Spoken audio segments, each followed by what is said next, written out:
سلام كمي تكونوا كمي اللهم دمو أبزي أقعنان من إسي حزنا لكم مسئنا لنا داويت بعلو خلالينا إيو أزيو تمكرزلو بيزنس زي حف الشاب نقد عالم كم اون سبيشالي أبناي لاوندر ميت زيادة بالساعات زي مورز النات أتفزلو إمو داويت بعلو نفسه خلالينا أدمي سخاتكم شركة كبرو نبكال نخباز أحز قداي نشتي مساقر مزيكا خنبكمنا دحلو داويت كلالينا مالي حوات alright نبتان اشتي قربنا لكم زلنا سقوم تبل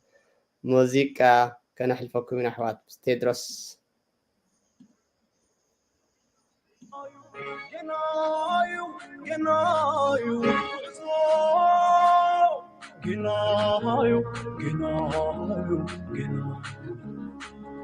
And on you to go so, I may get the party. I teach after a tree, you pull out the hapu. Believe in Khatamit, Hakai, Aini. The green is a Khado, the Zuhi was a Makhni.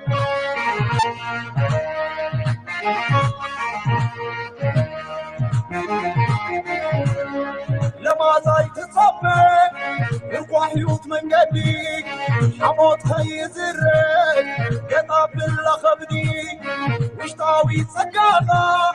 نحكا بلا برو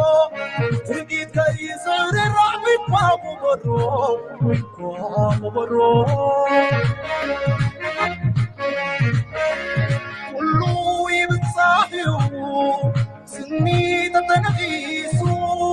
بتسمع تخلعو رأي تتحديثو ورحق وطريقيسا تغربون تناسيسو عالم سبيبا وكانوز تتحيسو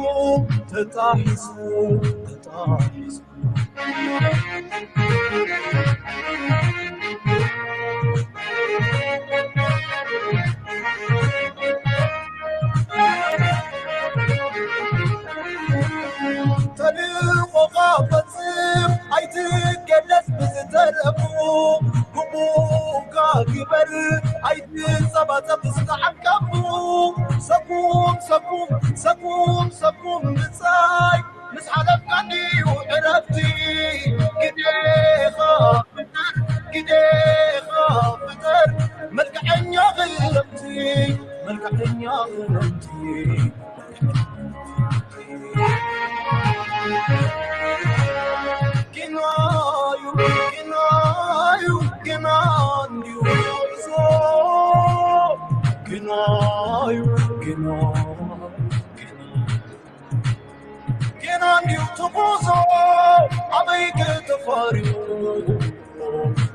after a tree, you pull out the haku, Philip Khatamit, Hakai, Aini,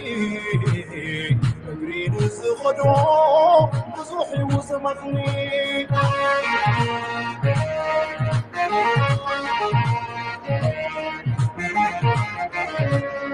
لما زايد تصفق الوحيوت من قديم حموت خيز الري قطع باللخبدي مشتاوي سقاها مش كافر برو تلقيت خيز عرير عمي بابو برو كلو يبصاحيو سني تتنغيسو بتسمع تخلعو رأي تتحديثو ورحق وطريقيتا تغرون تناسيسو عالم سبيبا وكنوز تتحيسو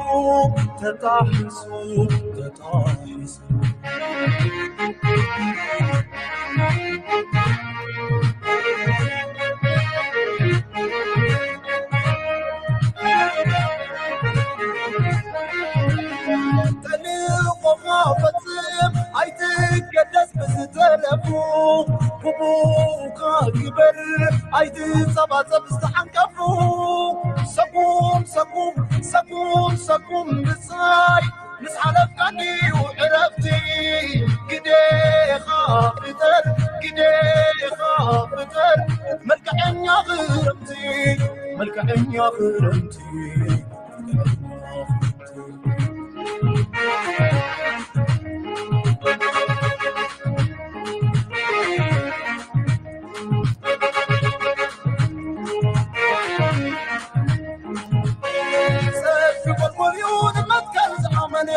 سماي كربايو بزحلني دليتي وساني طبق وصلتلو نبعد علما تايزكمو عيناي شاني وبزربا تحنسي عيناي بدنيو بتمي سوتي اللي مقفالي ومستايز ماتتي لحرم كرالو مسرحتي سكوم بصحاي سكوم علم كزخا عدو تتركوم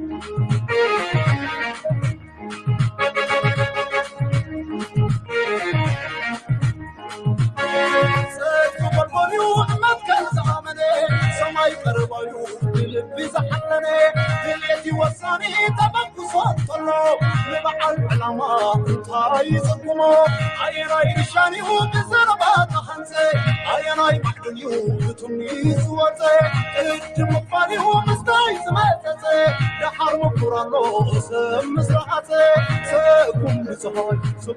سكم حين بغزوها عقدو تتركو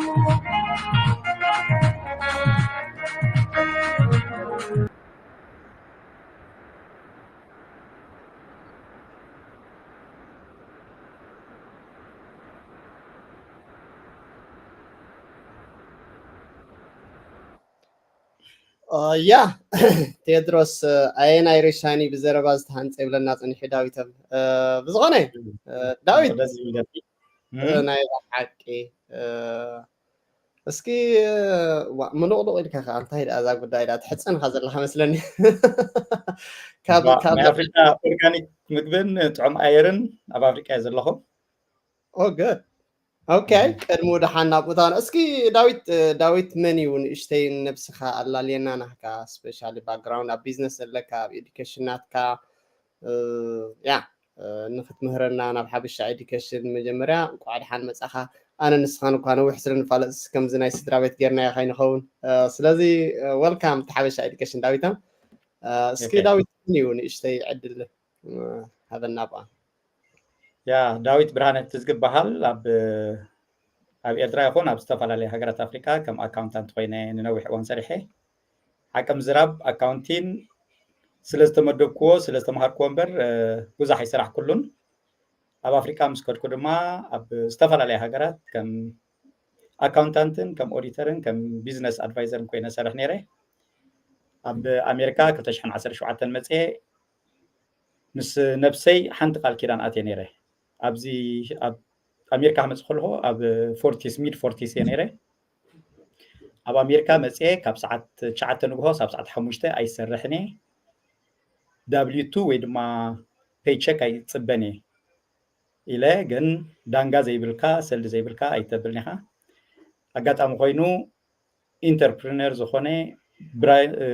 በሊሕ ሓወይ ኣጋጣሚ ፀኒሑ ኦኬ ኩሉ ግዜ በርኒን ዲዛይር ክህልወካ ኣለዎ ኣብ ውሽጥኻ ዝቃፀል ስምዒት ክህልወካ ኣለዎ ዝኾነ ነገር ክተድምዓሉ ስለዚ እንታይ ድሌትካ ኢልኒ ኣነ ቀዳማይ ሕብረተሰበይ ዘለኒ ናይ ቢዝነስ ኣይዲያስ ዘለኒ ኢነርጂ ከካፍል ካልኣይ ድማ ዌዲንግ ፕላነር ናይ ውልቀ ሰባት ዘይኮነስ ኣፍሪቃን ምዕራብን ከራኸብ እየ ዝደሊ ስለዚ ነዚ ንምግባር ድማ ኣብ ዋሽንግተን ዲሲ ክኸይደ ኣብ ጥቃተን ኩለን ኤምባሲታት ክኾነ ምስቲ ናይ ኣሜሪካ ፋይናንሻል ኢንስቲትዩሽንስ እናተራኸብኩ ድማ ከራኸበን የለዮ ኦኬ እዚ ፅቡቅ ሓሳብ እዩ ነዚ ደረጃ ክትበፅሖ ግን ፓሲቭ ኢንካም ክህልወካ ኣለዎ ኢሉ የማነ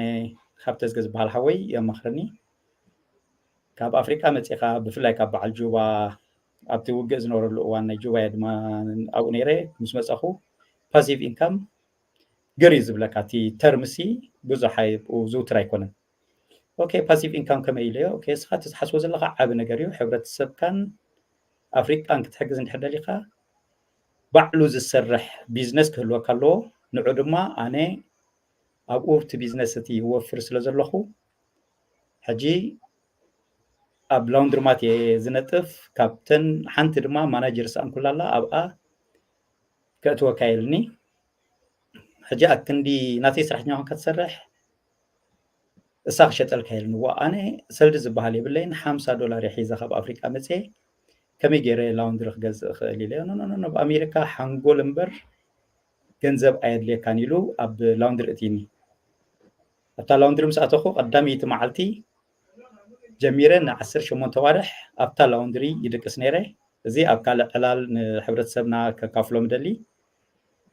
اتي ناي بيزنس ادفايزر مخانتي ناي افريكان امريكان ولا معربن ناي مرخب مدبات كله او نزيفه اتزبولص كو حصاباي كخونالني اتزبلص لاوندر كخونالني له بزعبات كل غديفه اب لاوندر تراي مولو لبين قلبين جره اب لاوندر بيزنس يزلخو انتاي مدبات كان دحرلكاني بزعبا سراح ኣብ ኣሜሪካ መጀመርያ መጽ ዝረኣኽዋ ስራሕ ላውንድሪያ ክሳብ ምናልባት ኣብ 995 ኣምላኽ ሂቡን እንድሕር በፂሐ ሪታየር ክገብር ድሕር ኮይኑ ድማ ኣብ ኣጥራይ ዝገብር እዚ ንምንታይ ዝገልጸሉ ዘለኹ ነዚ ሓበሻ ኮሚኒቲ ፎከስ ንሓደ ነገር እንድሕር ሒዝካ ፎከስ ምግባር ኣብ ቦታትና እንታይ እዮም ዝብሉ ጭራ ነብሪ ተሓዝ እንታይ ሒዝካ ድማ ኣይትልቀቕ ስለዚ ኣነ ላውንድሪ ሒዘ ኣለኹ أبا خنكسي نحبرت سبي دما أبا كم زنخسو بفلاي نتوم حاجة حدار زقوب زلو نايش تقول عط أندر إيج زلو وم دما بجاك كلاوندري كاله مسبي تخا جوجم زبهلن ملوك جزء خدمة مسدك خازو علن لاوندر تراي ليز أمن كابتو مكروي مالتي شو مونت عمتي بلاوندر بيزنس أنحي سلازي إذا مثل باك جراوندي واو داويت فلتك كامسيل برغدي افلت خان بقليس ما بحكي هابتام تمكرو ازي دس بل اسكن اشتي تناي باك جراوند اديوكيشن اشتي هابني مالت انت يالو ابزي اي نو قاليهم تمرتي اللي كاي قاليهم تمرتي اللي كاني قاليهم زخت كبر اسكن اشتي ابو داويتا اشتي هابني قرمنا بكلمه هنا يا تمرتي ابوتاتنا تابزولو كاب مهرس امورو خمان بلو ندم حاجة تمرتي تهلو يا يتصلانيو مسارحيو لعلو كل جن توفينت فوكس دما بتا زحز كا سرح فوكس ندي حجركا سيو حجي انا اكاونتين سريح له ابقى تسال نغبرو ناي تي حبشه اديوكيشن بولك اينا خات حبابي رخب لك ازدلين ابنت بعل اذر بيبلز مان زبحالو امريكا سي گنزب نحد بانكي گنزب حسكا تكون خلخان ايدا حسكا تكون خلخان زيادة نتي أيدا حيزو زخير يمزدلو نأتو تم بانكي عدا تجنزب تي بانك زقمت نعم عدايو نتي ساتهم زسكمو عدا زنك أساسلهم سلزدليو تي تمرت تصبقيو حجازيو جن لعلو كله توفينا تبصراح كان فوكس غير كادما أدهو وخا ملو بملو أبو بمقارنة رايوتي عود كنت تسخل Thank you داويتا يا مخنياتو قاليهم اكسكوز يقبروا لا امنا زي نو زي تمهرنا خوينا لنا زي كنا لنا كنبصحين خلنا نزبل ختملس لي اينو ولا تمهر انس خمبر سو يكبصح كم زخل خات قالصلنا زلخا تعسر شمنت ورحي ابتا لاوندر خدقس كلخاس ابات سرح ابات دقس اسكي قرب نشتي نسا اكسبلين قبرلنا تذكرها ناتي هوتنا قدم ناي مالتا مسكي نايت علامه مالتي وصايتات كان معقاب ديو تي باجيتنا بخلنا خنطوس سلدلنا هنا وصايتات كان معقاب ديو ابتا لاوندري ابات دقس نيركا ابات بلع ابات مجب مالتيو سو انتايت علامه حكم زراب ناتي مرچ اينبرن حوي كم تزولخا كل غزي كمسغونه يزنبر انتايو يلني فرقليتيو كاب دالاس ناب دنفر تقليل موف كغب كلخو فرقليت تقبلني فرقليتي كاب ايربورت داويت حوي انا سلسته قلعت اللوني نا امريكا قلعت معباي دما تمرتو تبصحم لك اكتيفيتي سالوم اذن كتبل غيزاخا تعربك انا ناب لاوندري بيزنس كاتخلخون غزارسي مولو غيزي مسدك يحلف يلبيله حجي نعخا انت رابعي قلع غيره ودرب عنقلم عمت رابعي قلع غيره اندي حرام سيكا نعخا توسخي صوريخا تكونني سلازي ابتا لاوندر خدك سيخا قلنتات يلني اوكي ليو دحان صباحيتو نغو قرص خوسدني لمس مصي كمي حدير كايلني وا صبوق انا ساب جوبا ساب نايزينغو غزا دقس نيرسي ابزد امو واي فاي زلو داير اصقيمو كايلني انا ول حنتي صقمنن حنتي صقم كن نفسي امتي كحصبي ليوا زبل صمحصب نفسي رخبل كاي غليلني اب ادما حنتي نيشتي بازو زلاتان يشتي شقا زلا ريستروم دو امريكا وابزياده امو شاور زي بالله نيشتي انديا زي نو نو نو نو 24 hours fitness center 1 mile كابزيا رحقلا اب اخيركا مجمريا جاكوزه تقبر تحلم بدحرقو ستيم تاعتو ساونا تاعتو ورك اوت غيركا نفسها تحسبكا سراحكا تملس يلنا مايتي كابزيا عسى شمونتا وارح انتي تماهيركا ندحلكاني تا مانج كغبرا وي دما بو اونر فاينانس كوننا اوفر ذهبن لاوندري 24 hours اب مرقاسي ليتن قطرن كما يسرح سلمنتاي 24 hours open نخفلت حجزني مور ادهو وي دما مور مصنعتي بزعبات لاوندري خغبر مناتو ليت قطرس سايت حنسبتي ارغيت ماشيني نيرو تدرايرس رانك كبل كله يتساكا حساباتون لك كم سب سلازي كل غزي تري اوكي 24 hours advantage انتايو انتاي يكونن نخفل تحجزن مايتيو ابو بمرقاسي دما زياده فوكس نخغبر تماشين كبالاش كله انت خغبرالني بخمه يزعريو زبل حتى دما ابو بمخانيسي ملو بقى حدار يعني راتا لاوندر خبلك اخل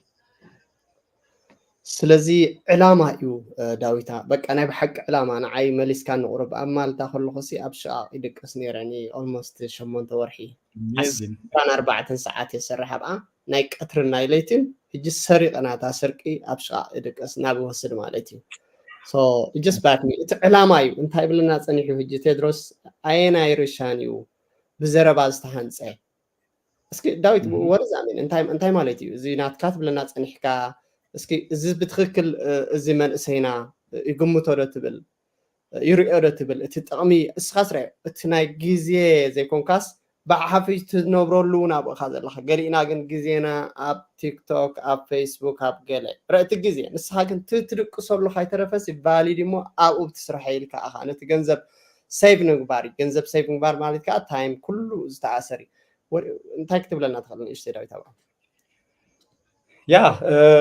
نابنت حجي تي حتو أتاقما ديو بزعبا تيك توكن فيسبوكن دحريلك أنا حجي درجة 10 ساعات 10 ساعات أب يوتيوبن أب فيسبوك نزوعل أنت يتر دحريلك نجن أكندي يونيفرسيتي خيده وي كوليج كيده كندي زمهر أو إيه زمهر حجينا زي حبشة education بزعبا other people's money بزعبا باي borrow die ዝብል principle ኣሎ ከመይ ጌርካ እቲ tax advantage ኣብ ዝትወስድ ከመይ ጌርካ ነቲ ጸጋታት ዝተዋህበ ትጥቀመሉ ብዛዕባ ላውንድሪ እንድሕከና ድማ 24 hours ኣነ ሕጂ ኣብ ፌስቡክ ግሩፕ ናተይ ኣብ ላውንድሪ ዘለዉ ሰባት ጥራዮም ኣብኡ ድማ ብዙሕ ትምህርትታት ኢኻ ትረክብ ብዙሕ ቴክኖሎጂ ድማ ትጥቀም ማለት እዩ باي ذا واي يمانه فرخ بيدل داغما يمانه حون يمانه خبره تخاتلك يمانه انا خب قدم زفلطي اب حدا بوتانا تيسي ولد خونه ديزاين علني زغبر لي حنتي نشتي بوتالهني زي لك كم زيغرنا لك 7 11 ستايل غيرو ديزاين زغبر على اغاطامو كينو غزي ايترخبن ايوصتن يمانه ازيو زدنق سبيو سو حوس له زخونه زيكونه داويت نحنا وندوينا زمابزيني اشتي زلنا نز كل من حساب زتابع ني بزنس اوتيو هذا معلتني يمان هنا مصينا ابزي كنزار بخون فتنينا هيز ذا بيرفكت نزي كوميونيتي نزي حزب نزي حبشه حبرتسب مالتي يمان نداوي طراي كونن زحغزو بولقي انون اللهني تا ديزاين كساب هج اللهن مالتي اغاطام كوني تابوتاون اب وصايا خنو صاينا ستيل يمان كنم صاينا مالتي ثانك يو نيمانه بليز بزي غاطام داويتا ختم حلال فلنا دس يبلنا حبشه اديوكيشنون حوات كلكم تمام كلر زلكم تفلطوا نيمانه سو لومي كتمهرنا مصيخا زلخا داويت مجمرع مس داويت نوح زبل غزي خلونا يحوات እቲ ዓብዪ ኣርእስቲ ተዛረቦም ሪኢኹሞን ኣፍሪቃን ኣሜሪካን ብኸመይ ከነተሓዘን ንኽእል ዝበሎ እዞም ምዕራባውያኑን ዓብዪ ኣርእስቲ ኣለና ዓብዪ ኣጀንዳ ኣለና ብዓብዪ እቲ ናቱ ኣይድያ እቲ ናቱ ቤግ ዝኾነ ሓሳብ ኣለዎ እሱ ክንመፁ ኢና ቀስ እንዳበልና ሎሚ ከመይ ጌርና ኢና ብቕልል ዝበለ ላውንድሪ ንጅምር ኦፍኮርስ ዕድለኛ ኮይኑ ዶ የማነ ሂብዎ ክንብሎ ንኽእል ኣይኮነን በቃ ብባዕሉ የማነ ሂብዎ ክኸውን ይኽእል መበገሲ ግን ብዙሕ ከም የማነ ክህቡኻ ዝኽእሉ ኦውነር ፋይናንስ ዝበሃል ኣሎ ንስኻ ብኦውነር ፋይናንስ እውን ክትበፅሐ ትኽእል ኢኻ ስለዚ ላውንድሪ እዩ ክምህረና ዳዊት ሓደ 7 ፓወርፖይንት ኣለዋ ሕቶ ዘለዎ ሰባት ኣሕዋት ኣብዚ ክትሓቱና ትኽእሉ ኢኹም ከምኡውን ቀፃሊ ሕጂ ካብ መገሺ እዩ ዘሎ ቀዳመ ሰንበት ቀፃሊ ክህልወና እዩ ምስ ዳዊት ንንውሕ ዝበለ ማለት እዩ እስኪ ቀዳመይቲ ፓወርፖይንት እንታይ ማለት እዩ እስኪ ብዚኣ ናባኻ ዳዊቶም ኦኬ ስለዚ እዚ ኢንዱስትሪ ኦቨርቪው ኣብ ኣሜሪካስ ክንደይ ላውንድሪማት ኣለዋ ብዙሕ ሰብ ሕጂ ብዛዕባ ኣነ ኣብ ላውንድሪ ሰርሕ ወይ ድማ ላውንድሪ ይውንን ክትብሎ ከለካ እሞ ብኣሜሪካ ደኣ ብዙሕ ሰብ ላውንድሪ ኣለዎ እንዶ እዩ ዝብለካ እቲ ሕቶ ግን ምስቲ ትሕተ ቅርፂ ናይ ኣሜሪካ እንዲ ዝኸይድ ትሕተ ቅርፅን ቁጠባን ሕማቅ ኣጋጣሚ ኮይኑ ኣብ ኣሜሪካስ ትድኻ ይበዝሕ ተኻራይ ይበዝሕ ካብ ሆም ኦውነር ልዕሊ ኩሉ ግን እዚ ላውንድሪማት ስለምንታይ እዩ ሰብ ኣብ ላውንድሪማት መፅዩ ዝሓፅብ እንድሕር ኢልና ኣብቲ ላውንድሪማት ኩሉ ግዜ እንታይ እዩ ዘሎ ኣብ ገዛ ንኣብነት ኣብ ናይ ገዛ ላውንድሪ ኣሎ ኣብ ላውንድሪ ናይ ገዛ ግን እቲ ትሕቲ ቅርፂ ነዚ ዓበይቲ ላውንድሪ ሃይ ስፒን 200G 400G ስፒን ዘለዎ ክፃወር ዝኽእል መሰረት የለን እዚ ላውንድሪ ኩሉ ግዜ ኣብ ኮንክሪት ቢልዲንግ እዩ ዝኸውን እቲ ላውንድሪ ማሽን ቅድሚ ምትካልካ ቤዝ ሓፂን ስቲል ኣይሮን ኣብኡ እዩ ዝብል እቲ ስቲል ኣይሮን ድማ ብ6 ኢንች ምስ መሬት እሰር ምስቲ ማሽን ድማ ብ4 ኢንች ይእሰር ናይ ገዛ ሓፀብቲ ነዚ ክፃወራ ስለዘይከላ ንኣሽትየን ዝበዝሕ ሰብ ብዙሕ ክዳን እንድሕር ኣለዎ ወይ ድማ ከም ኮቦርታ ከም ኮምፎርተር ቤዲን ዓበይቲ ነገራት ኣብ ላውንድሪ መፅኡ ይሓፅቦ ንኣብነት ኣብ ናይ ገዛ ማሽን እንተ 40 ሚኒትስ ትወስድ ኮይና ኣብ ላውንድሪ ግን 20 ሚኒትስ እዩ እቲ ሰት ዝገብሮ 20 to 24 ሚኒትስ ሰት ዝገብሮ ስለዚ ብከምዚ መገዲ ዝበዝሕ ሰብ ናብቲ ላውንድሪ ይመፅእ ስለዚ ኦቨርቪው ክንብል ኮልና ንኣብነት ብንፁር ክንደይ ላውንድሪማት ኣብ ኣሜሪካ ኣሎ እንድሕር ኢልና ብንፁር ዝነግር ፊገር የለን ኮይን ላውንድሪ ኣሶሲሽን ዝበሃል ማሕበር ናይቶም ላውንድሪማት ኣለና ኤግዛክትሊ ፊገር ኣይፍለጥኒ ምክንያቱ መዓልታዊ ብዙሕ ይዕፆ መዓልታዊ ድማ ብዙሕ ይኽፈት እቲ ሓርፋፍ ግን 35,000 ዝኣክል ላውንድሪማት ኣብ ኣሜሪካ ኣሎ ዝብል ገምጋም ኣሎ እቲ ኢንዱስትሪ ናይ ላውንድሪማት ድማ ናይ 6 ቢልዮን ዶላር ኢንዱስትሪ እዩ ሶ ኢት ኢዝ ዓቢ ኢንዱስትሪ ማለት እዩ ኣቨሬጅ 15,000 ንወርሒ የምፃ ሕጂ እዚ ኣቨሬጅ ኢና ንዛረብ ዘለና እምበር ንዝኾነ ኣታዊ እንታይ እዩ ፋክተር እንድሕር ኢልካ መጀመርያ ሎኬሽን ኣብቲ ሎኬሽን ክንደይ ሎው ኢንካም ኣለዉ ክንደይ ሚድል ኢንካም ኣለዉ ክንደይ መንእሰያት ኣለዉ ክንደይ ቆልዑ ዘለዎም ኣለዉ ኢሉ ዝተፈላለየ ፋክተርስ ኣሎ ብድሕሪኡ ቶም ተኻሪቲ ክንደይ ፐርሰንት ናይቲ ፖፑሌሽን እዮም ተባሂሉ የብል ማለት እዩ ሕጂ ኣብቲ ኢንካም ኣቨሬጅ 15,000 ፐር ማንስ and 150 ክሳብ 300,000 ድማ ዓመታዊ ክንብል ኮልና ክሳብ 30,000 40,000 ዘእትሎ እቲ ሳይዝ ናይቲ ላውንድሪ እውን ፋክተር እዩ መጀመርያ ፖፑሌሽን ኢልና ድሓር ሳይዝ ናይቲ ዘለካ ማሽንስ ብድሕሪኡ ድማ ማርኬቲንግ ኤንድ ማኔጅመንት እንድሕር ካስተመራትካ ከመይ ጌርካ ትሕዞም ከመይ ጌርካ ማርኬቲንግ ትገብር ከመይ ጌርካ ካስተመር ኬር ትገብር ወላ ብሬስቶራንት እንድሕር ኬርካ እኳ ሓንቲ ሬስቶራንት ኩሉ ግዜ ዕምርትያት ሓንቲ ድማ ዝሕል ዝበለት እያ ስለዚ ኣቨሬጅ ግን 15,000 ኣብዚ 15,000 ፐር ማንስ ኣቨሬጅ ንብሎ ዘለና ግን ምስ ካልእ ቢዝነስ ከተወዳድሮ ከለካ ካልእ ስላይድ ክንሪኤና ፓሲቭ ኢንካም ወይ ድማ ሴሚ ፓሲቭ ኢንካም ብዙሕ ሌበር ኣይሓተካን እዩ ብውሑድ ዓቕሚ ትሰርሖ ኣብዚ ላውንድሪ ቢዝነስ እንታይ ኢኻ ትሸይጥ ማይን ኤሌክትሪክን ኢኻ ትሸይጥ እምበር እቲ መጀመርያ ነቲ ላውንድሪ ማሽን ተውፅኦ ወፃኢ እሱ ጥራይ ተዓብዩ ወፃኢታትካ تا رابعيتي انتهت زلا كوين لاوندري كان رينج انفست ክትገብር ከለካ ድማ ካብ 50,000 ክሳብ 1 ሚሊዮን እዩ ዝብል ኩሉ ግዜ ዘ ሳይዝ ማተርስ ማለት እዩ ስለዚ ኣብታ ካልኦት ስላይድ እንድሕር ከድና ዘላውንድርማት ዳዊቶም ልክ እዚ ኣቨሬጅ ላውንድሪ ኢልካ ጠቂስካ ዘለካ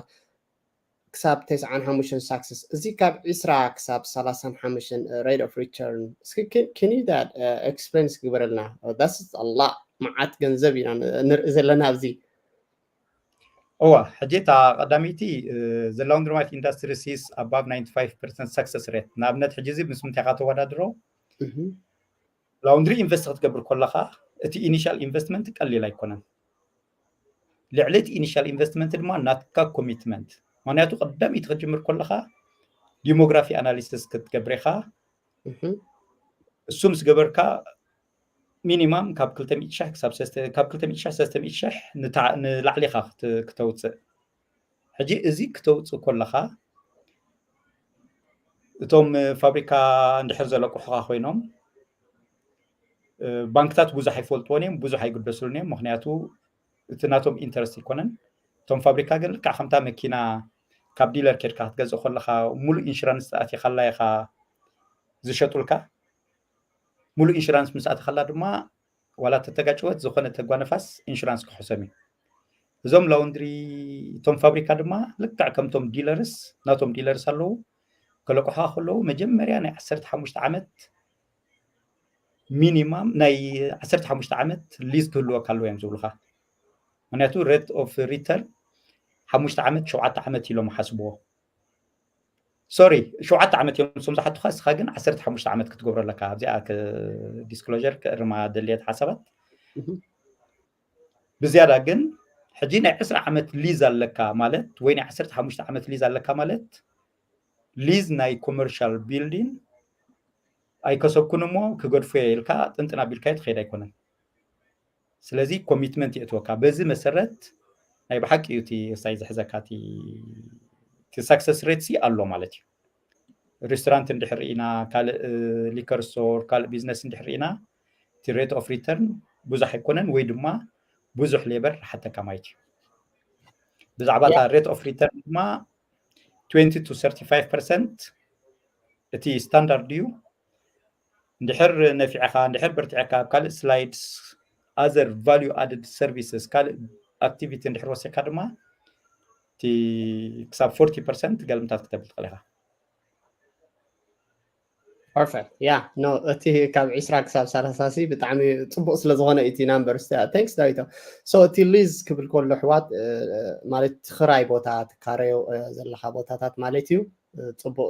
ንሱ ይውስነካ ኢኩም ወይ ዝበሎ ከባቢ 7 ዓመት ሪኳየር ገብረካ ግን ንስኻ 15 በሎ ማለት ሞር ግዜ ንኸልወካ ሞር ንኸተስፋሕፍሕ ማለት እዩ ያ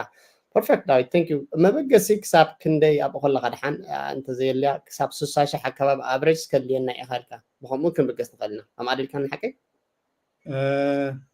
ኣቨሬጅ ዲፐንደንስ ኩሉ ግዜ ሕጂ ላውንድሪ ክትገዝእ ከለካ እቲ ተመራፂ እንታይ እዩ ኣረጊት ላውንድሪ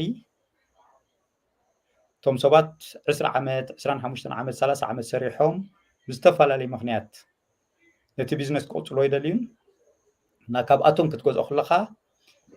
ካብ 60,000 70,000 80,000 100,000 ክትገዝኦ ከለካ ኣድቫንቴጅ ኣለካ ንዝተወሰነ እዋን ድማ በቲ ኣረጊት ማሽን ክትሰርሕ ትፀንሕ እሞ ድሓር ኣረጊት ማሽን ኩሉ ግዜ ሞር ኢነርጂ ይወስድ ሞር ዋተር ወስድ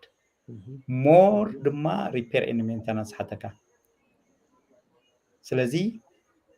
ኢምፕሎይ ዝቕይረካ እሱ ኣረጊት ማሽን ድሕር ኮይኑ ንስኻ ግን ነቲ ኣረጊት ላውንድሪ ሰባት ደኺሞም ወይ ድማ ብዝተፈላለዩ ምክንያት ዝገድፍዎ ዘለዉ ብሕሱር ዋጋ ገዚእኻ ኣብ ዓመት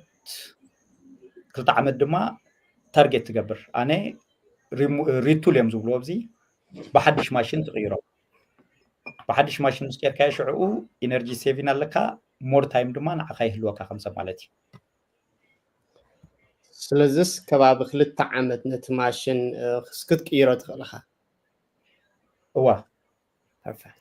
I like it okay yeah ثانكس داويتا سو ابزيا جو هيد ابزيا استرفانا سكند اوكي سلايد اب ديموغرافي دحر اتينا حج كل جزء لاوندري نابنت اب كولورادو بحنسب نقمت لنا اب كاسل روك اب ماونتين كبابي انت لاوندر خبريلكا جوجل سقوم تحتوس زلخا كل جزء لاوندر خبر كلها تينات كا ماركت جروب من يلكا تحدد اب تينات كا ماركت جروب دما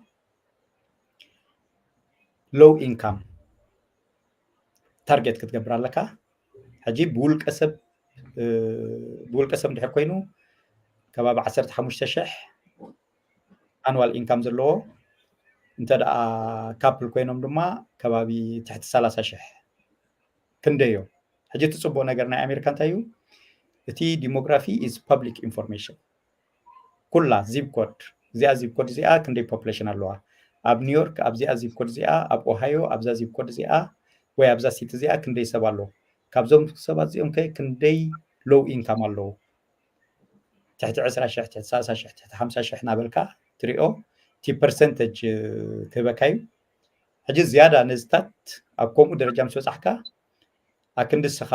ኣብዘይ ሞያ ኣቲኻ ተብል ነቶም ፋብሪካ I'm interested to buy laundromat in this zip code in this area in this city ትብሎም እሳቶም ንብረቶም ክሸጡ ስለ ዝኾኑ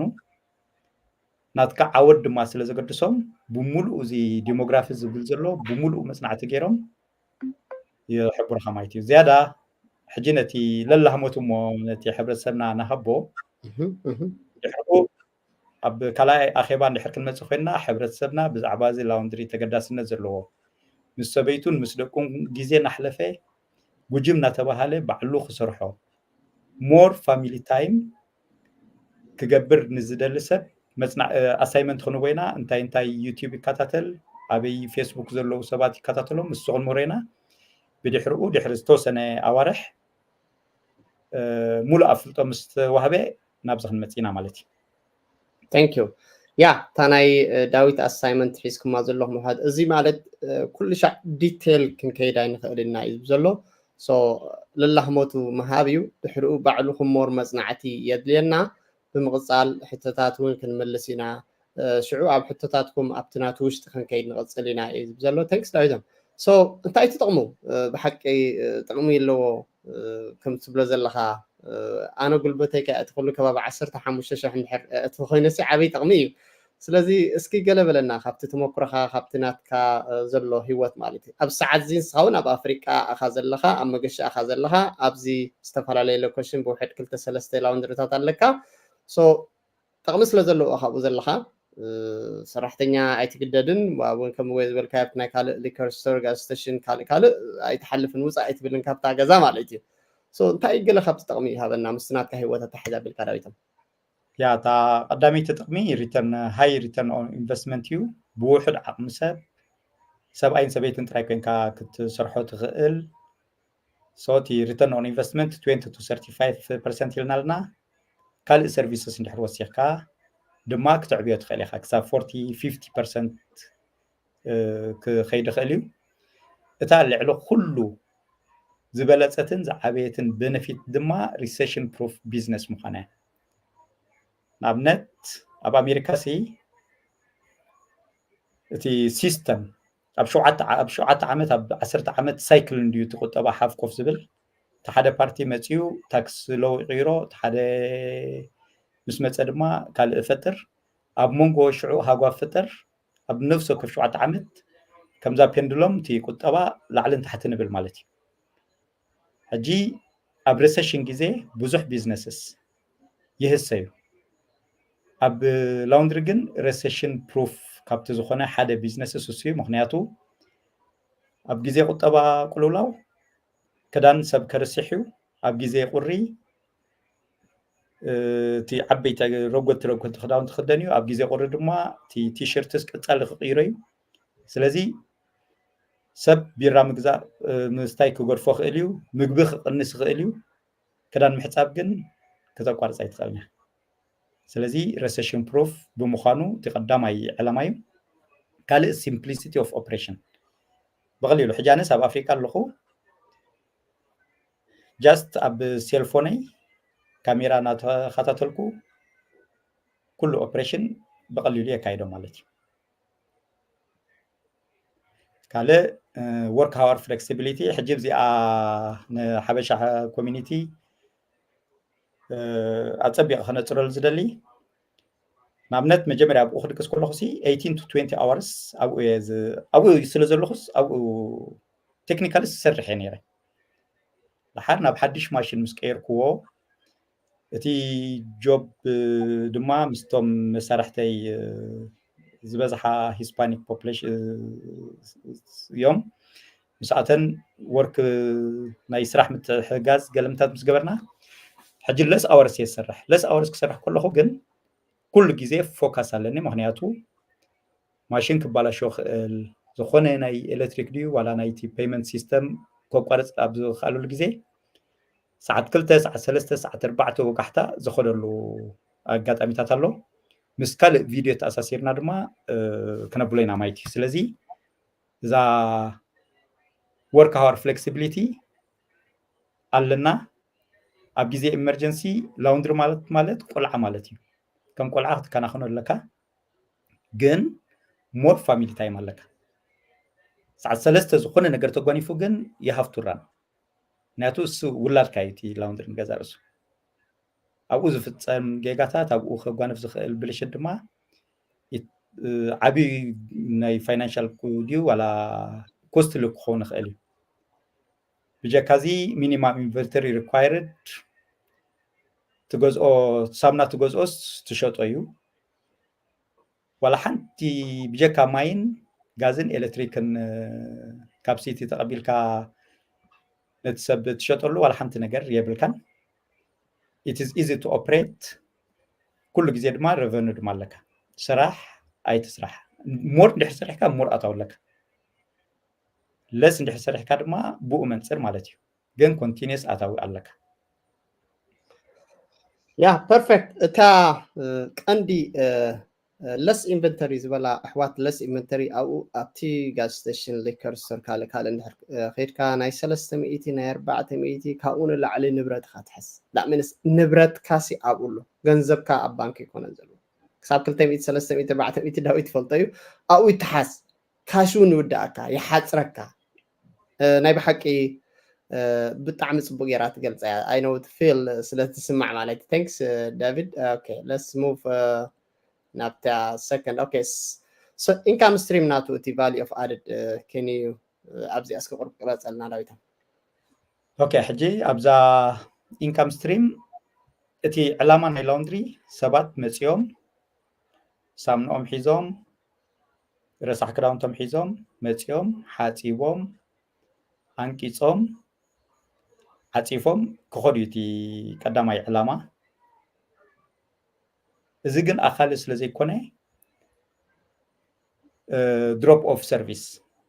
ሕጂ ገለገለ ሰባት እንታይ ይኾኑ ክልተ ስራሕ ኣለዎም ሰለስተ ስራሕ ይህልዎም ኣብ ክንዲ ኣብ ላውንድሪ መፅኦም 3 ሰዓት ዘጥፍኡ ንኣብነት ኣብቲ ሰልፍ ሰርቪስ ብ20 ፓውንድ ንኽእል ን20 ፓውንድ ንኣብነት which is one basket ማለት እዩ one laundry basket ንዓ ሓፂቦም ክኸዱ ንኽሓፅቡ 3 ቅርሺ ይውድኡ ንኸንቅፅዋ ቅርሽን ፈርቓን ትወስደሎም 30 ደቂቕ መሕፀቢ 30 ደቂቕ መዕፀፊ 30 ደቂቕ መሕፀቢ 30 ደቂቕ መንቀፂ 30 ደቂቕ ድማ መዕፀፊ ግዜ ይወስዱ እንተ ደኣ ድሮፕ ኦፍ ገይሮምልካ ሳቶም 2 ሰዓታት ክንዲ ኣብ ላውንድሪ ናብቲ ክዘጥፍኡ ንዓኻ ኣብ ኣይ ገዲፎምልካ ኸዱ ሕጂ ኣብ ሰዓት እዚ ቅርሽን ፈረቓን ፐር ፓውንድ ኢና ነኽፍሎም ን20 ፓውንድ ድማ 30 ቅርሺ ነኽፍሎም ኣነ ይኹን እተን መሳርሕተይ እንድሕር ክሓፅብኦ ኮይነን 5 ቅርሺ ኣብ ማሽን 3 ቅርሺ መሕፀቢ ቅርሽን ፈረቓን መንቀፂ ቢለን እቲ ዝተረፈ ናትና ናይቲ ላውንድሪ ወይ ድማ ናይተን ዝሓፅባ ዘለዋ ሰባት ኣታዊ ይኸውን ማለት እዩ ስለዚ 5 times 4 times 5 times ዕፅፊ ከፊሎም የብሉ ንዓኻ ተወሳኺ ኣታዊ ኾነካ ኣክንዲ ኣብቲ ላውንድሪ ኾንካ ክተንባህቕ ወይ ድማ ፌስቡክ ክትርኢ ክንድትውዕል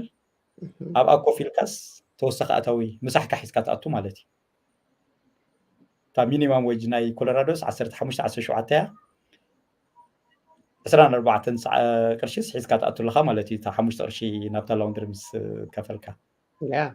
perfect. እዚ ነዊሕ እዋን ሰሪሑ እዚ ድሮፕ ኦፍ ሰርቪስ ብድሕሪኡ ድማ እንታይ ተጀሚሩ ኣሎ ሕጂ ልክዕ ከምዚ ኡበር ዘ ሴም ድማ ላውንድሪ ፒክኣፕ ኤንድ ደሊቨሪ ገዝኦም ኬድካ ፒክ ትገብሮ ሓፂብካ ኣንቂፅካ ዓፂፍካ ትመልሰሎም ነዚ ድማ ሕጂ ንኣብነት 2 ቅርሺ ዳርጋ ስታንዳርድ እዩ ገሊኦም ላውንድሪ ዝፈልጦም ኣለዉ ናተይ ሜንቶርስ ኣለዉ ኣብ ፌስቡክ ብዙሕ ዝመሃረሎም ናትና ኳሊቲ ናትና ቫልዩ 2 ቅርሽን ፈርቃን እዩ 3 ቅርሺ እዩ ኢሎም የብሉ ኣነ ብዓቕመይ ግን 2 ቅርሺ ነኽፍሎም ማለት እዩ ስለዚ ሰብ በዓል መፅያ ሓፅብ እሱ እዩ ተቐዳማይ ዕላማ እቲ ካልኣይ ድሮፕ ኦፍ ሰርቪስ ኤንድ ላውንድሪ ሰርቪስ ኣነ ሕጂ ብኸመይ ትገልፃ ድሕሪ ኢልካኒ ብቁር እየ ዝገልፃ ንኣብነት ቁርስ ኣበይካ ትኸይድ ዘለካ ኢሎሞ ሲ ኣነ ናብቶም ዝትኸድኑ ከይድ ኣለኹ ኢሎሞ ኣንታ ቁሪ ክንደይ ትዕሽኻ እቶም ዕሩቃት ኩሉስ ናብኦም ዳ ንምንታይ ትኸይድ ኢሎሞ እቶም ዕሩቃት ንብሎም ዘለና ሕጂ እቶም ሰርቪስ መፅኦም ዝሓፅቡ ዘለዎ ኦይ እቶም ዕሩቃት ዳ ኣበይ ከይከዱ ናብቶም ኩድናት እየ ዝኸይድ ንዓቶም እየ ከጥቅዕ ዝኽእል ዝብል ማለት እዩ ሕጂ ዲፈረንት ላውንድሪማት ነናቶም ፍልስፍና ኣለዎም ኣነ ግን ሞር ኣብቲ ሰርቪስ ተመፁ ፅቡቅ ክመፁ እዮም ድማ ግን ተወሳኺ ድማ እስከነእቱ ኣለና ኢልካ ድማ እዚ ድሮፕ ኦፍ ሰርቪስ ኤንድ ላውንድሪ ፒክኣፕ ኤንድ ደሊቨሪ ዛትስ ዋይ ተዓንቶ ወይ እቲ 20-30% በቲ ሰልፍ ሰርቪስ እንድሕር ረኺብካዮ እንተ ደኣ ድሮፕ ኦፍ ሰርቪስ ኤንድ ላውንድሪ ፒክኣፕ ኤንድ ደሊቨሪ ልክ ከምዛ ኡበር እንድሕር ገይረ ወሲኽካሉ ድማ ተወሳኺ ተእቱ ስለዚ ናብ 40% ናብ 50% ክትዕብዮ ትኽእል ማለት እዩ ያ ስለዚ ብሓፂሩ 3 source of income minimum ክትገብረሉ ትኽእል ማለት እዩ I love it. Yeah, thanks David. All right, so ምስ technology and cashback control እንታይ ማለት እዩ እዚ ዳዊት? ኦኬ ሕጂ እዚ ኮይን ላውንድሪ ኢሉ እንዲ ተበጊሱ ክብገስ ከሎ እንታይ ነይሩ ናይ 2 ቅርሺ ተናእሽቱ ናይ 2 ቅርሺ ተን ካብን ዝዓብያ ናይ 3 ቅርሺ ናይ 5 ቅርሺ ናይ 7 ቅርሺ ናይ 10 ቅርሺ በብሳይዙ ማለት እዩ ከምኡ ኮይን ሒዞም ትመፅእ ወይ ድማ ስኻ ቼንጅ ማሽን ትቕርብ 10 ቅርሺ እትው 80 ኮርተርስ ትህቦም ድሓርተን ዘድልዮም ኣብታ ናይ 3 ቅርሺ ንኣብነት ኣብታ ናይ 3 ቅርሺ 12 ኮርተርስ እትው ገምታት ገለ ነይሩ ሕጂ እዚ ሓደ ግዜ ይበልዕ ካልኣይ ጃም ገብር ኮንትሮል ንክትገብሮ እውን የፀግመካ ኣብ ኣሜሪካ ድማ ብዙሕ ናይ ስርቂ ብዙሕ ናይ ባልግለሪ ስለ ዘሎ የሰክፈካ እቲ ኮርተርስ ዋላ ክትገይሽ ከለካ እውን ብእምነት ኢኻ ንስራሕተኛታት ገዲፍካ ትኸይድ ዘይተርፍ መገሻ ክጓንፈካ ከሎ ፕላስ ኣብ ኣሜሪካ ድማ ካብቲ ካሽ ዝጥቀም እቲ ክሬዲት ካርድ ዝጥቀም ድማ ኣሎ ሕጂ ንኩሉ ኮንቪኒየንስ ክትፈጥር ምእንቲ እቲ ፔይመንት ሲስተም ካርድ ፔይመንት ሲስተም ተተኣታቱ እሱ ብምግባርካ ሕጂ ዳይቨርሲፋይ ትገብሮ ኣለካ ነቲ ሰብ ኣክንዲ ኮይን ጥራይ ዝጥቀምሲ ካርድ እንኮላይ ከም ጥቀም ትገብሮ ካልእ እዚ ናይ ካሜራ ሲስተም ኣሎ ካልእ ናይ ሴኩሪቲ ሲስተም ንገዛእ ርእሱ ኣሌክሳስ ናትካ ዋርድያ ትገብረሉ ሚንሳት ኣሎ ሕጂ እቲ በቲ ዝነበረ በቲ ትራዲሽናል መገዲ ጥራይ ክንዲ ትኸይድ ቴክኖሎጂ እንድሕር ኣታቲኻስ ሞር ኮንትሮል ሞር ኮንቪኒየንስ ትፈጥር ሞር ድማ ልብኻ ይረግኣልካ ትቐስን ናተጠራጠርካ ትኸይድ ካሽባክ ድማ እቲ ክሬዲት ካርድ ሲ ሓደ ሰብ ክሬዲት ካርደይ ኣነ ተጠቀም ኩሉ እንተሰሪቀ ገምታት ገለ ክብል ከሎ እቲ ባንኪ ገንዘቡ ጥራይ ኣይኮነን ነቲ ኮምፕሌን ዝገብር ዘሎ ነቲ ዝሓትት ዘሎ ሰብ ዝመልሰሉ ንዓኻ ካብ ነፍሲ ወከፍ ትራንዛክሽን $25 ፔናሊቲ የኽፍሉካ ሕጂ ኣብ ብዙሕ ኣነ ገንዘብ ጠፊእኒ ዝኾነ ነገር ተበላሽኒ ኣይሓምምን እዚ ካሽባክ ፔናሊቲ ዝኸፍሎ ግን ብጣዕሚ እዩ ዝስምዓካ ስለዚ ነዝታት ድማ መቆፃፀሪ መገዲ ክህልወካ ኣለዎ ሕጂ እቲ ኩሉ ግዜ እቲ ዴይሊ ትራንዛክሽን ቸክ ትገብሮ ብኡ መሰረት ድማ ዝኾነ ጌጋ እንድሕር ኣሎ ወይ ድማ ሰባት 2 ግዜ እንድሕር ከፍ ኢሎም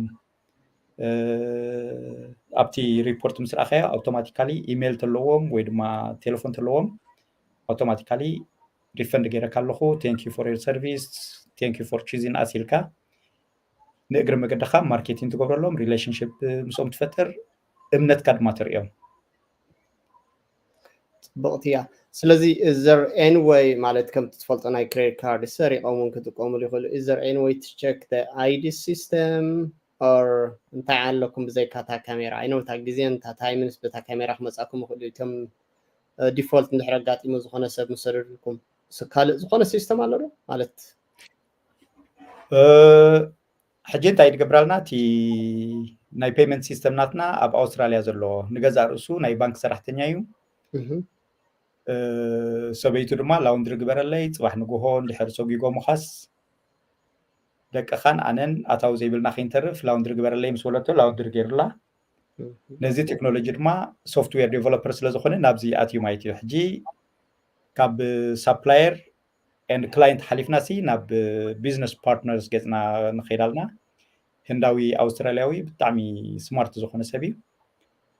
ሕጂ ነዚ ካሽባክ ንምቁፃር እንታይ ነብላልና ኣብቲ ፔመንት ሲስተም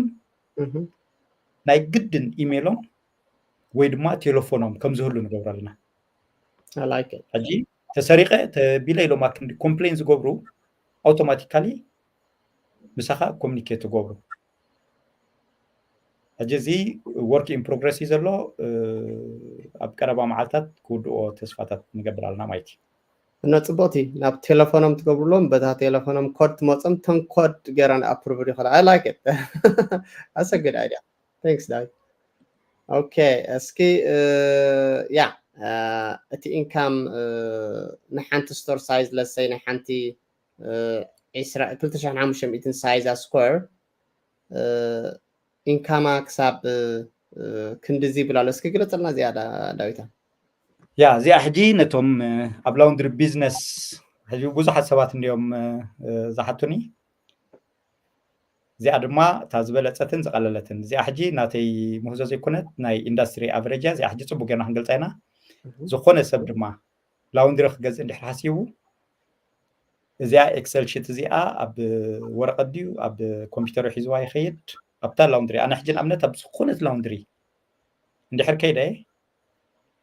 መጀመርያ ናይ ክንደይ ሳይዝ እዩ ዘሎ ንኣብነት ኣብ ታሕቲ 20 ፓውንድ ኣሎ 40 ፓውንድ ኣሎ 30 ፓውንድ ኣሎ 100 ፓውንድ ኣሎ ሕጂ እዚ ንኣብነት ናይ 100 ፓውንድ 4 ሓባ እንድሕር ኣለዋ ንኣብነት ኣብ 2500 ስኩዌር ፉት ኣነ ሕጂ 28 ወሸርስ ምስ ገበርኩለን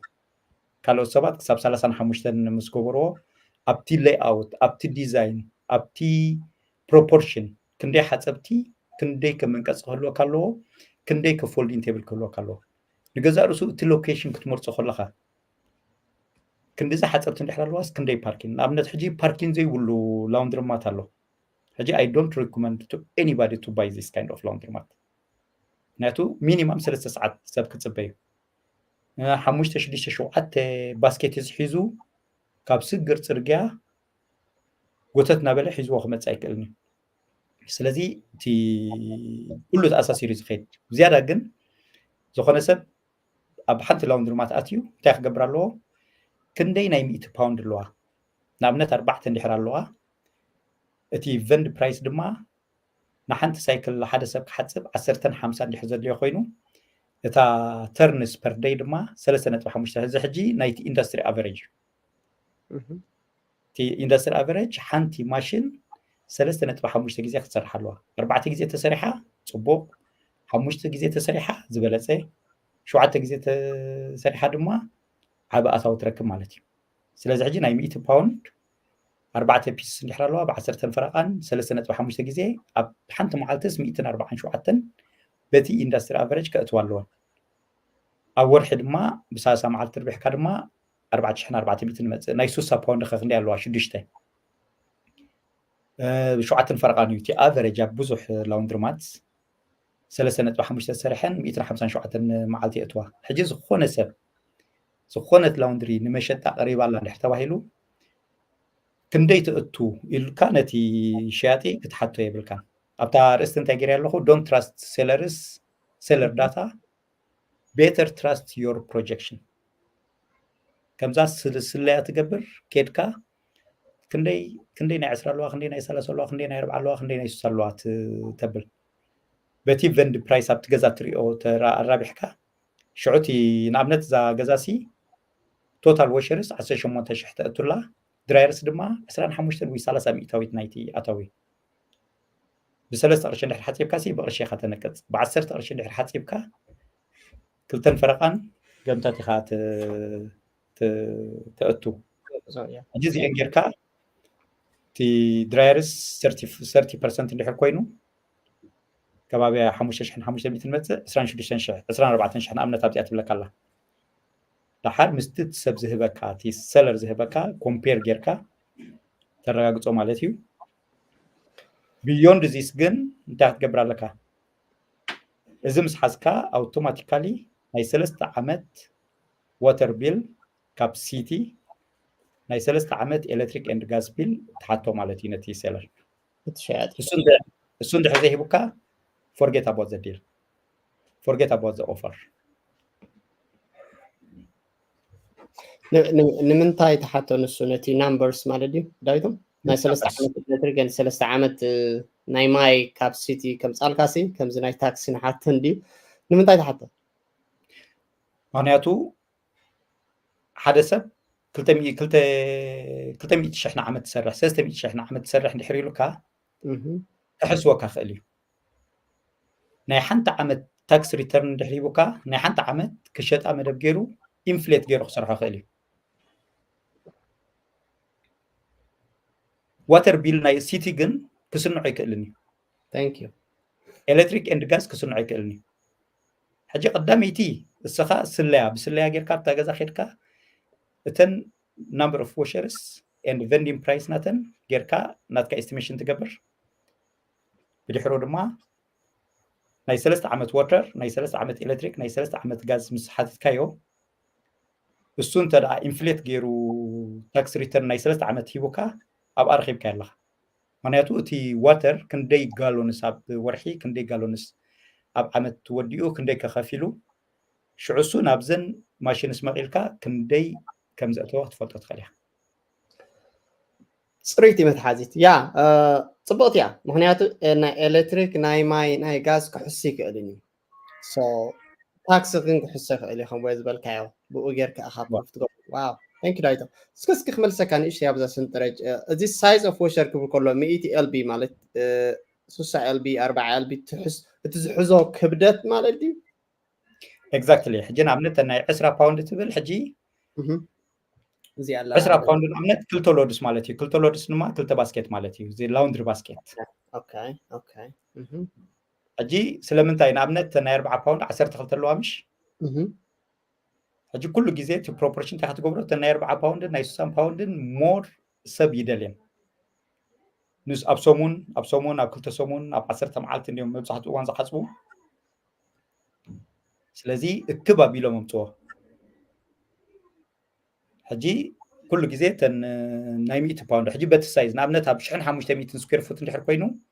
4 ናይ 100 ፓውንድ ክትሕዛ ይትኽእልኒ ኢኻ ምክንያቱ ኣዝዩ ዓበይቲ እየን ሕጂ ስለምንታይ እዚኣ ኤግዛምፕል ናይ 2500 ኣምፅየ ድማ እንድሕር ኢልካኒ እታ ስታንዳርድ ዝኾነት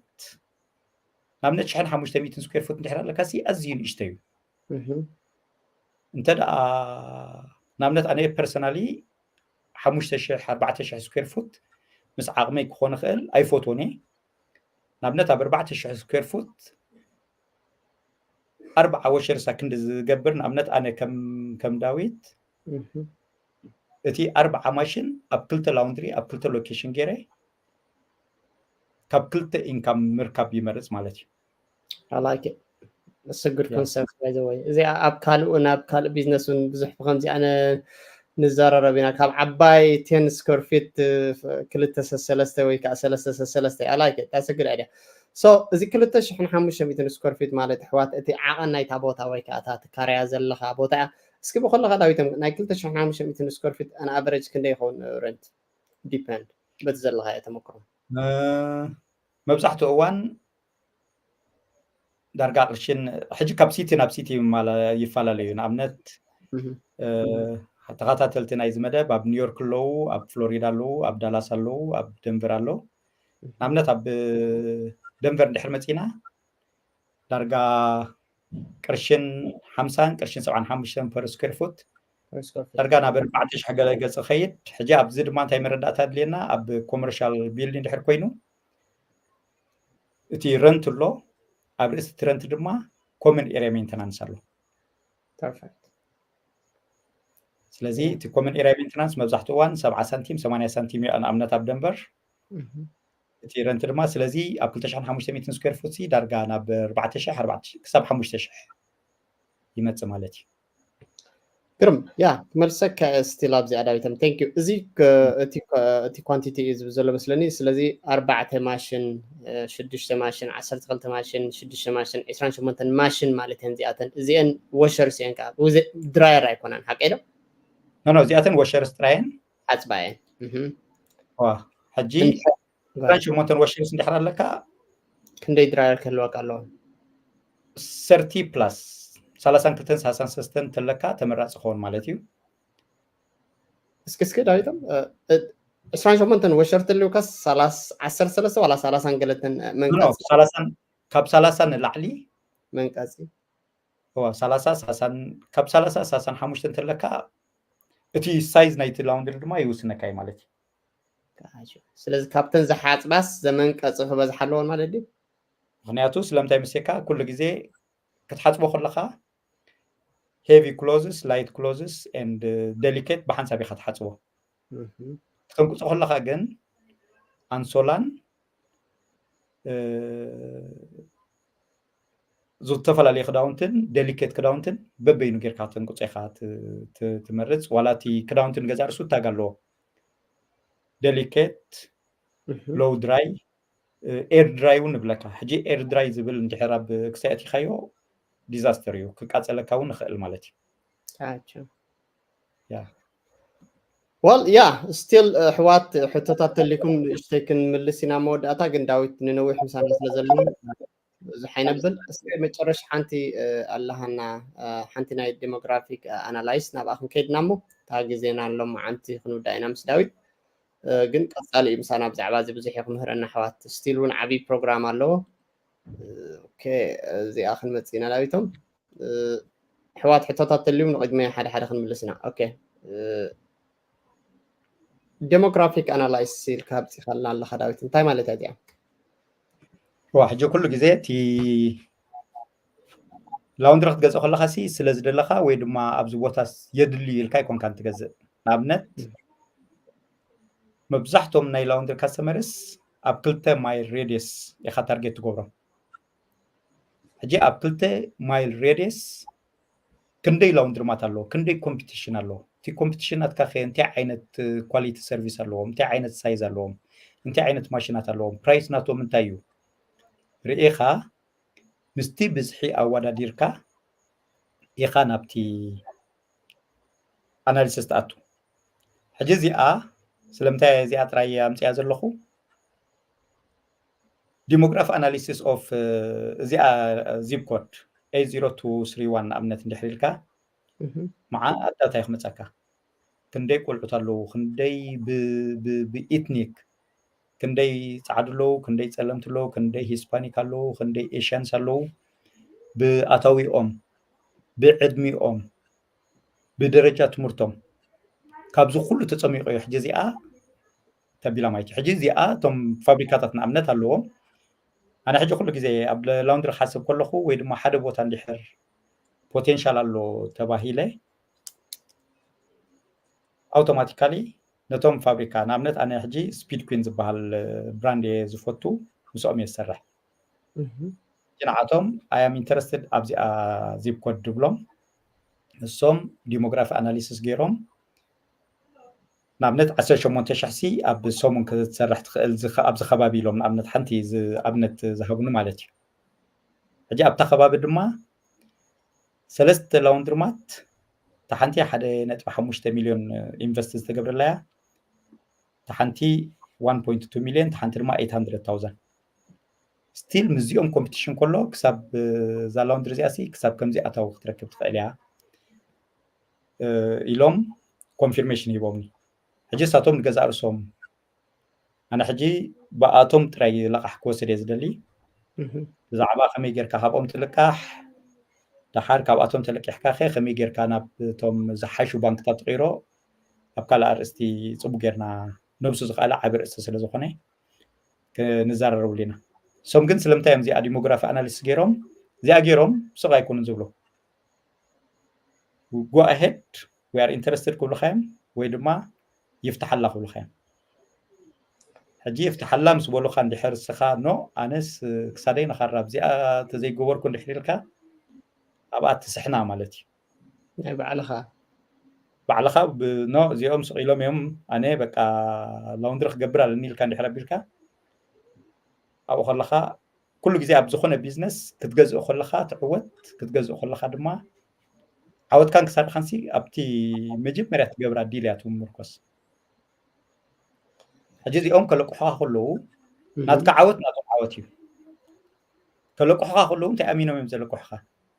ደስ በለ ነዚኣ እንድሕር ገዚእዋ ክንዲዚ 18,000 ዶላር እንድሕር ኣታው ኣለዎ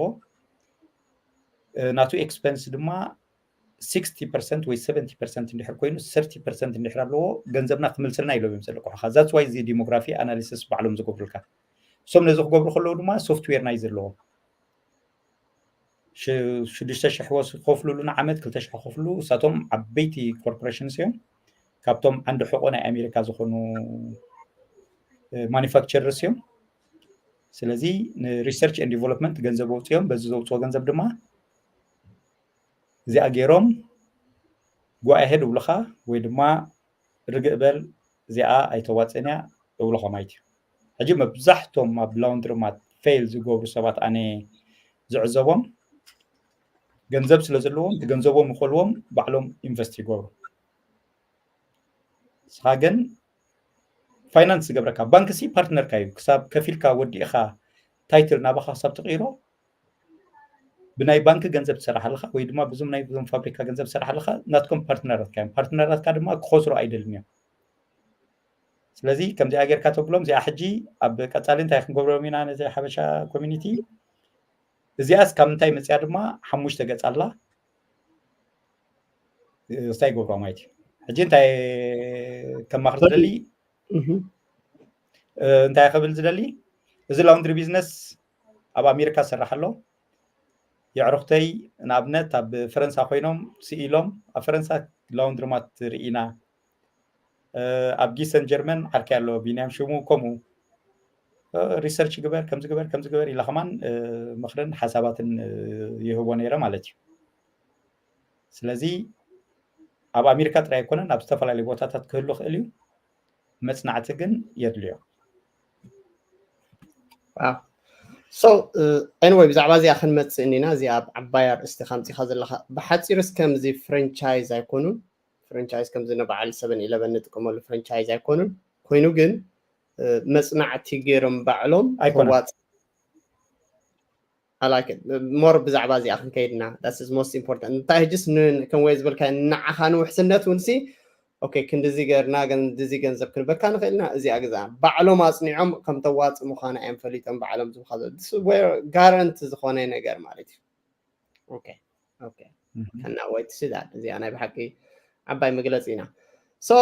ዳዊቶም አይ ቲንክ ሶ ንሓደ ሰዓት ሒዘካ ኣለኹ ኣይኖ ኣጋሽኻ ገሽካ ኣለኻ ምስ ስድራኻ ኢኻ ዘለኻ ስድራ ክንደይ ግዜ ኢኻ ትረኽቦም ዘለኻ ባይዘወያ ክንደይ ዓመት ይኸውን ማራለስናኻ እንታይ 3 ዓመትን ፈረቓን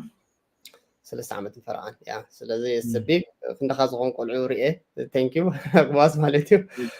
ሶ ሃፒ ፎር ዘ ፋሚሊ ቀድሚ ምኻድካ ምናልባት ገለገለ ብዚኣ ሕቶታት ኣለዋ እንድን ንዓን ክርኤና መወዳእታ ሽዑ ያ ቴንክ ዩ ዙልዮም ሓደ ካብዚኣ ስሙ ኣይጠቐሰልናን ዳዊት ኣብ 2019 ረኺበዮ ነይረ ናይ ብሓቂ ቁኑዕ ሰብ ከሓበአ ናይቲ ዝሰርሖ ዘሎ ኣተባቢዕኒ ነይሩ ግን ከ ኣይሰዓብክዎን ኣመስግነለይ በጅኻ ብለን ኣሎ ኣይሰዓበካን ኤክስትራ ኢሜል ማለት ክስዕበካ ነይርዎ ሶ መልእኽቲ ዶ ክሓልፈሉ ያ ባሃድ ዳዊት ያ ብሕጂ ዘሎ ግዜ ይበዛሕ ዝሓለፈ ዘይኮነሲ ብሕጂ ዘሎ ግዜ ይበዛሕ ዕላማና ድማ ናይ ገንዘብ ሃብቲ ዘይኮነሲ ናይ ቅሳነትን ናይ ዕቤትን ክንዓቢ ክንክእል ኣለና ስለዚ ብሕጂ ዘሎ ግዜ ይበዝሕ ስለዚ ብሓደ ኣለና Thank you. As a community Habesha education ሕዋት እዚ ንሕና ንብሎ ዘለና ሓደ ካብቶም right hand ናይ community ናይ Habesha education ዳዊት ካብ ቀደም ስለንፈልጦ እሱ እንታይ እዩ ነቲ community ብጣዕሚ ይፅዕረሉ ሓደ ግዜ መፅኡ ኣብ community ኣኼባን እንዳገበርና እንታይ ኢልና መሲልኩም ዳዊት ኮርፖሬሽን ኣበይ ተጀሚሩ ለሓይትና ዋ እንታይ ዘሎ ዳዊት ኢልና ኮርፖሬሽን ኣበይ ተጀሚሩ ለሓይትና so ዳዊት እስኪ surprise ገርና ሽዑ ጋር ኮርፖሬሽን ኣበይ ተጀሚሩ ዳዊት እዚኣ ዓባይ ሕቶ እንድያ ሰውርስካ ካበዩ ኢልኩም ከይተሓቱኒ ስቲል ክደልያ ግን ቅድሚ ኮርፖሬሽን ድማ ኣነ ቅድሚታ ኮርፖሬሽን እንታይ ተሐጉሰኒ ኣዴታትናስ ዕቁብ ገብራ ነይረን ንሕና ግን ዕቁብ ክንገብር ኣይከኣልናን ዕቁብ ገይረንሲ ዝጎደለን ይገዝኣ ነይረን ስለዚ ታብቲ ናይ ኮሚኒቲ መፅሄ ዝተዛረብክዋ ኮርፖሬሽን ኣበይ ተመስሪቱ ቀዳሚት ኮርፖሬሽን በቲ ዝነበረኒ ሽዑ ሓበሬታ ዝያዳ ናይ ታሪክ ዘፅንዑ ወይ ድማ ናይ ኢንቨስትመንት ወፍርን ዘፅንዑ ሰባት ሪሰርች ክገብሩላ ዝደሊ ተቀዳሚት ኮርፖሬሽን ኣብ ኤርትራ ነይራ ሳድማ ሰታየ ሸር ካምፓኒያ ነይራ ሕጂቲ ኮሚኒቲና ግን ኣብ ከምኡ ዓይነት መንፈስ የለን ክንዘርኦ ኢና ድማ ሕጂ ቅድሚ ሕጂ ክኸይድ ፀንሐ መገዲ ኣየስራሕናን ምሽ اوكي اندحر اديتاتنا عقوب غبرا نيران انت دا ستايو قدم اب ايرترا قداميت كوربوريشن نيرا نحنا سي اب تسديد ناس كمي غيرنا باسيف انكم نركب نامنت حنتي ايد نبينا ايتطاقعنا دمص دما يتغبرنا كلتا ايد حجي 10 سبات 10 سبات 30 سبات كتتاخخب كلها different idea ይመጻካ different energy highly ከተወሰኽ ዘለኻ ሎሚ ዘለና ኢነርጂ ደስ በለ ቅድሚ 15 ዓመት ኣብ ማልታ ሲ ኣብ ትሽቃቅ ክትሰርሕ ከለኸስ እንታይ ዓይነት ኢነርጂ እንታይ ዓይነት ሓይሊ ነይሩካ ዓመታት ወሲኽካ ኣለኻ ኣነ ቅድሚ 8 ዓመት ኣብ ዝኽመጽ ከለኹ ሲ ሕጅን is different ስለዚ ብዛዕባ ዝሓለፈ ይኮናን ክንዛረብ ዘለና تاريخ كنمهارلو علنا انت دا ستايو قدم نيرا شير كامباني نيرو قدم نعوس ريفايف كنغبرو نخلينا حجنا ابنت 1 مليون دولار سي اس نزخونه سب كسمبو خلي 1 مليون 10 سبات بوصح يكونن 1 مليون 10 سبات ون زحشي كاب وصيخه خي نامنت اب ديفرنت عالم سالو نامنت اب جوبا نيرا اني اب انغولا نيري ابتن هاجرات زنوركون ابت زنوركو ساعات شرفي يودا شركو كل دما قطواتي ناتكا كابيتال نت ويلزون يودا يزلو حجتي ناتكا غنزبون دايفرسيفاي ندحر كاي نامنت زخونه سب انس اب ليكورستور مسخ ندحر شر غيرسي نتي ناتكا ناي ليكور ستور نتي ناتكا ناي ريل استيت بزنس اكسبيرينس بنص يزغصو زلو بحساب دما نعبلنا انا حجي امول امريكا زخونه سب داويتنا بارتنر كنا ندحريلني تعمصنخي تسرقنخي الى كون زحسب انا كلت اجرس لازلني كلت قرب كدي بايكلني اب دنفر كلخو اب سياتل ويدما اب لاس فيغاس ويدما اب اورلاندو كبلايكلني ندحر اب اورلاندو زلو ويدما اب لاس فيغاس زلو سب let's work together ندحريلني نتناتو غيزي نتناتو اب تو بوتا مهلاون ادفانتج يركبالو 15% 10% 15% انتر ارخيبه ماساز يهرم كله زخون زي كور كله beyond this ግን ክንጥምት ክንከላልና ሕጂ ብዛዕባ ላውንድርማት ክዛረባ ይኮንኩን ናብዚ ሓበሻ ኤዱኬሽን መጽ ዘለኹ ከመይ ጌርና ብሓባርና ዓቢ ኣነ በይነይ ክጎይ ይኽእለ ዝበፅሖ ነገር የብለኝ ብሓባር ኮይና ግን ብዙሕ ነገር ከነብል ንኽእልና ዋላ ማውንቴይኑን ክንደፍኦ ንኽእል ኢና ያ ثانك يو داويت ناي بحكي بحصر زبل ابز قربا غزي ناي حنتي ناي 10 مليون تشيط حنتي غداي سيدو لينيرو قاطام داويت كندي سب كنغزا نخل دبل انالايز كنغبرا مالتي سو اتي ايديا راي حوات اتي رئسي زلو ايديا راي نعونا نوسد حبش اديوكيشن داويت سي ولا حنتي ينبر الله مسدرون هيوتن صبو لايف الله كنبر مخالخ دقس مخال نابز زمصون اينبرا نابزي مصي كن لس بحبار نعبس كن لس get together ايز بلنا زلو داويت حيزو سيني كون ገንዘብ ላይክ ክልተ ሰለስተ ሎኬሽን ዘለዎ ሰብ ይደቅስ ከምቶም ካልእ ደቂሶም ዘለዎ ክደቅስ ይኽእል ግን ንዕበ ናይ 10 ሚልዮን ዋጋ ከምፃለይ ክሰዳ ከሎ ኣናላይዝ ንግበራ ክብለኒ ከሎ ብዝሓለፈ በይኑ ክገዛ ዓቕሚ የለን እኮ ኣነ በይኑ ክገዛ ዓቕሚ የለን ሓደ የለን ግን ክንደይ ንገዛ ንኽእል ከም ወይ ዝበላ 20 ክትኮን ትኽእል ኢኻ ነዚኣ እኮ ዳውን ፔይመንት ሜቢ 1 ሚልዮን ክኸውን ይኽእል ላይክ ነዚኣ ግን 20 ሰብ በ 50 ሺሕ ክትኣትዋ ትኽእል ኢኻ so كندي تي فاينال كاش نات كان ويك كاش فولو 50 شحال وسديد كاس كندي نت باك ترخبلا نزي اتا انالايز ليا سلازي زي يحيز مس زلو داويت بعبي براند يحيز مس انا زلو داويت كالا ايكونن كم ويز بالكاي جنات كوميونيتيون كنقيروينا كنسرحالينا كنتقوملينا እቲ ኮርፖሬሽን بخوم ይዝናበር ማለት ዳሱ ህንዳውያን ካብ ኢድና ዝሕድጉና አጋጢሙ ካሎ ቢዝነስ ካብ ኢድካ ህንዳውያን ዝሕድጉካ ፎር ሹር ለጣ አነ ክንደይ አጋጢሙና ኣሎ ናት በይነኻ ትኸይድ ንስኻ تقولي خاي يلا عقم نساتهم ميليونيرز يم 4 5 10 تخوينم تقبلوا بكاشم بقلن يوصلوا مالتي that's why they develop that's why they grow so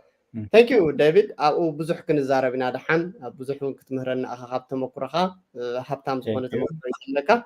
بتعمي كال حتتات انت زي اللي انت انا نقبر حوات زي قصاليو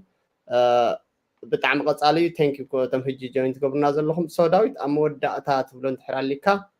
نعخ قدفلكا اب قصالي زمص قدام لك كمزي اخن رخبنا مالتيو ዝኾነ ርእስቲ ሒዝካ ካብኡ ተመሳሳሊ ባይዘው እንተ ተምፃ ጽቡቕ ነይሩ ናይታ ባንኩን ጽቡቕቲ ነይሩ እንተ ተኻኢሉ ኣብታ ኔክስት ፓወርፖይንት ማለት እዩ ኦኬ ያ ሶ እንታይ ክትብለና ትኽእል መዕፀውና ብኸይዳ ዳዊቶም ታንክ ዩ በቃ ዲ ፍልጠት ካሸር ምግባር እዩ ኩሉ ግዜ ድሓር መጀመርያ ፍልጠት ካሸር ምግባር እዩ ካልኣይ ድማ ፍልጠት ካሸር ንኽትገብር ኢልካ ድማ ሞር ሪሰርች ኢኻ ትገብር ስለዚ ነቲ ናትና ኮሚኒቲ ነቲ ዘለናዮ ዓድታት ንጠቀመሉ እቲ ግዜ ንጠቀመሉ ብኸመይ ጌርካ ብሓባር ትሰርሕ ናብነት ሓዳር ብምንታይ ይቀውም እንድሕር ኢልና ሓዳር ብቃል ኪዳን ይቀውም እቲ ኣብ ኢድና ንገብሮ ካቲም ዘይኮነሲ እቲ ቃል ኪዳን ሓንቲ ሃገር ብምንታይ ትቀውም እንድሕር ኢልና ብቁዋም ትቀውም ኮርፖሬሽን ወይ ድማ ብሓባር ንስራሕ እንድሕር ኢልና ድማ ናይ ካምፓኒ ወይ ድማ ናይ ኮርፖሬሽን መኸደ ድማ እንታይ እዩ ባይሎስ እዩ ንሕና ንኣብነት 10 ሰብ 20 ሰብ ኮይና እንድሕር ተበጊስና ንሕና ሼር ሆልደርስ ኢና በቲ ናይ ካምፓኒ ባይሎስ ኢና ንኸይድ ደስ በለ ደስ ኣይበለንን ዳዊት ድማ ኣይኣመንክዎን ንእለዮ ኢልካ ኣይኮነን መጀመርያ ሲኢኦ ክትመርፅ ኢኻ ቦርድ ኦፍ ዳይሬክተርስ ክተብል ኢኻ እቲ ጎልስ ቪዥን ሚሽን ናይቲ ካምፓኒ ክትገብር ኢኻ ስለዚ ካብቲ ዘለናዮ ኮምፎርት ዞን ካብቲ ዘለናዮ መገዲ ሕጂ ኣነ ነዚኣ መዛዘሚስ እንታይ ክሓትት ዝደሊ ኣነስ 55 ዓመት ገይረ ኣለኹ ኣብ 55 ዓመት እንታይ ትምህርቲ ወሲደ ወይ ድማ ኣብዚ ተሰዲደ መፅዮ ዘለኹ ዓድስ ንነብሰይን ንሕብረተሰበይን እንታይ ኣበርክቶ ገይረ ኢቫሉዌት ጌርና ኦኬ ተሪፈን ዘለዎ ዓመታት ከ ሕጂ ብዙሕ ሰብ ብዛዕባ ሪታይርመንት ሰባት ይብሉ እዮም ሪታይርመንት ግን ሰንስ ዘይብሉ ቋንቋ ይናይ ንኣብነት ናይ ዋረን ባፈት ፓርትነር ወዲ 90 ገለን ዓመት ኮይኑስ ናስርሐ ከሎ ይመይቱ ዋረን ባፈት ንገዛ ርእሱ ወዲ 90 ገለን ዓመት እዩ ስለዚ ክሳብ ዘለና ክንሰርሕ ክንከላልና ኣቺቭ ክንገብሮ ድማ ንሪኦ ድማ ኩሉ ግዜ ጎል ሴት ክንገብር ክንከላልና ሕጂ ናይ ዳዊት ጎል እንታይ እዩ እንድሕር ኢልካኒ ናይ ሕብረተሰበይ ዕብየት ሰብ ተቐይሩ እንድሕር ሪኤ ኣነ ዓብየ ኣለኹ perfect ناتي إنفلونس كم تشمو خجلس تشمو زي جلسة بجاخة تناصح نباي بول كتناصح مو بحنسب كن عبينا يساعد ملخت ناتي